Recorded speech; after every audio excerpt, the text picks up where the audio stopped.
imagine partir en Italie, faire un reportage sur un coureur de F1 et finir fiancé.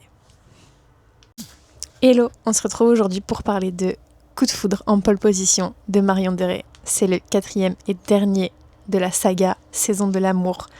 Et on a adoré en fait. Si vous avez déjà regardé les dernières reviews, on connaît déjà Hazel, Ivy et Daisy. Et aujourd'hui, on va vous parler de Lucy. Lucy, c'est la meilleure amie de Daisy. Et elle va partir en Italie pour faire un reportage sur Elio, un coureur très connu de F1. Et assez connu pour être un coureur de femmes. Donc Lucy, elle est journaliste et elle part pour l'Italie. Et elle doit suivre Elio pendant 2 semaines. Sauf qu'elle a des a priori de fou parce que les magazines le décrivent comme un coureur de femmes. Il a une femme différente à son bras à chaque photo qu'on peut trouver. Mais on va vite comprendre que les magazines, en fait, c'est pas la vraie vie. Bon, dès la première seconde, Elio va quand même draguer Lucy. Donc elle va se dire, ils ont peut-être pas tort en fait, les tabloïds, mais c'est son personnage en fait à Elio, il est comme ça et c'est tout. Par contre, Lucy, elle éclaire dès le début. Elle lui dit, moi, c'est 100% professionnel, il ne se passera rien du tout entre nous. Et au fil du reportage, à force de le suivre sur les courses, elle l'a suivi aussi chez lui pour voir son quotidien. Elle va finir par faire une séance de sport avec lui et son coach qui aura adapté la séance pour Lucy. Voilà. Elio va finir par l'emmener faire du shopping parce qu'elle n'avait pas prévu de faire du sport. Donc elle n'a pas de tennis de sport, forcément. En plus, c'est très mignon parce qu'ils sont tous les deux des grands fans de mode. C'est-à-dire qu'ils peuvent pas sortir sans être vraiment habillés de la tête aux pieds, que ce soit tout assorti, etc. Gardez bien ce détail pour plus tard parce que c'est très important. Et en fait, au fil du temps, à force de passer du temps avec Elio, elle va finir par apprécier la F1 qu'elle ne connaissait pas de base. De base, elle est quand même journaliste pour le hockey. Et Elio va vraiment lui montrer tous les bons côtés du sport, il va lui montrer ce que c'est, il va lui faire un essai dans la voiture. Enfin, alors c'est Elio qui conduit, mais elle a quand même cru mourir. Voilà. Et en fait, au fil de tout ça, ils vont construire une amitié qui est vraiment très mimi. Et en fait, ils adorent passer du temps l'un avec l'autre. Ils vont commencer à avoir des sentiments l'un pour l'autre, mais sans vraiment se l'avouer. Après, ce qui m'a vraiment le plus touchée dans le livre, c'est en fait, on apprend que Lucy, sa maman est décédée il y a 2 ans et elles ont toujours été que toutes les deux. Le papa est parti peu de temps après la naissance et la maman de Lucy ne lui parlait jamais de sa famille, comme si c'était passé un truc de ouf.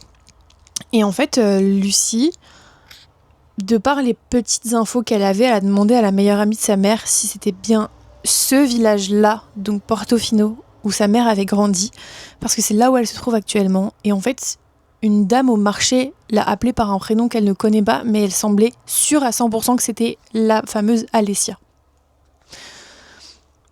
Et en fait, Elio, il va aider Lucy parce qu'elle n'avait pas accès, en fait, la mairie voulait pas lui donner accès au nom de famille, aux personnes avec ce nom de famille-là. Et donc, ils vont finir par partir en mini road trip dans Portofino pour trouver si quelqu'un a, du coup, si quelqu'un sait quelque chose sur sa maman. Et ils vont finir par, sur la dernière maison, trouver et tomber sur la fameuse Alessia, qui est le portrait craché de Lucy. Et en fait, cette Alessia, c'est juste sa cousine, qui est du coup la fille de la sœur jumelle de la maman de Lucy. Et donc ça fait un choc à Lucy quand elle voit sa tante. Sauf qu'en fait, elle doit leur annoncer que sa maman est décédée, vu qu'elle ne se parlait plus, elle n'était pas au courant. Et là, c'est un peu le choc pour la tante. C'est un peu le choc pour tout le monde. Lucy, elle est de nouveau dans ses démons, dans son deuil. Et au final, Alessia finit par lui dire, à elle et à Elio, venez samedi, c'est l'anniversaire de la nonna, donc la grand-mère, et vous êtes les bienvenus. Lucy, elle sait pas trop si elle va venir, mais elle décide quand même d'y aller, et avec Elio. Et du coup, elle finit par rencontrer toute sa famille et c'est hyper touchant. Ils l'ont accueilli vraiment comme s'ils l'avaient toujours connue en fait. Et c'était très très touchant, la rencontre avec la nonna aussi. J'ai versé ma larme en fait. J'ai versé ma larme. Après ça, ils sont partis à Monaco. Et Elio a réservé la chambre juste en face de lui pour Lucie. Une chambre de luxe. Et le premier soir, il lui dit viens, je t'emmène quelque part. Mais Lucie, elle est en pyjama et elle lui dit oui, mais c'est pas un date. Et lui, il est en mode genre ok. Et du coup, elle dit oui, et pour te le prouver, je pars en pyjama. Genre full pyjama avec le gros nounours sur le t-shirt, les chaussons, tout. Sauf qu'on le rappelle, c'est tous les deux des grands adeptes de la mode. Pour eux, c'est genre impossible de sortir en pyjama dans la rue. Surtout à Monaco. Et bah, elle l'a fait. Elle l'a fait. Et pendant ce pas date, Elio l'emmène manger, je cite, la meilleure glace du monde. Et il se pose sur un coin très très beau. Et bah c'est le moment en fait. Elio il se lance et il embrasse Lucie. Et on adore. À côté de ça, Elio il s'est confié sur son passé à Lucie. De pourquoi il vivait la vie comme si en fait il allait mourir demain. C'est parce qu'en fait petit il a été malade. Et en fait il aurait pas dû être encore vivant. Il s'est un miraculé. Et il l'emmène à l'hôpital pour voir les enfants malades. Chose qu'il va faire tout le temps. Vraiment, il connaît tout le monde là-bas. Et c'est ultra touchant. Vraiment, j'avais pas les mots, j'ai encore pleuré. On arrive à la course tant attendue de Monaco que Elio veut absolument gagner, vraiment.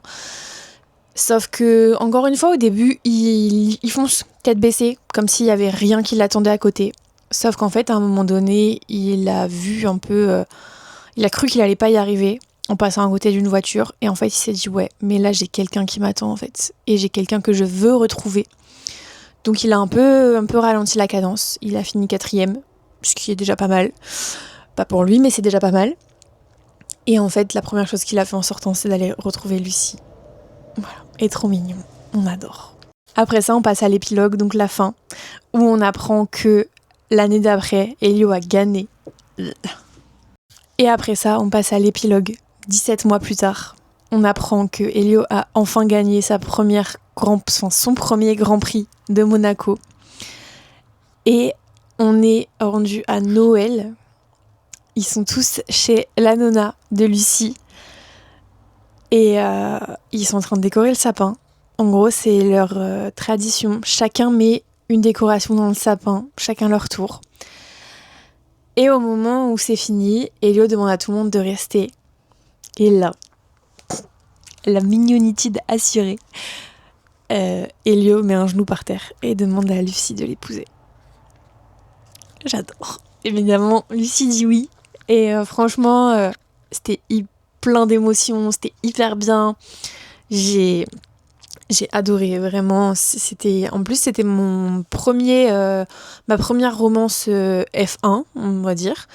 Et franchement, j'ai kiffé. Je m'attendais pas à aimer autant. Mais du coup, cette saga, c'est validé. Vraiment, foncez lire la saga Saison de l'amour de Marion Derey. Elle est chez Calico Print. Et on aime beaucoup, beaucoup, beaucoup. Voilà. Je vous fais des bisous.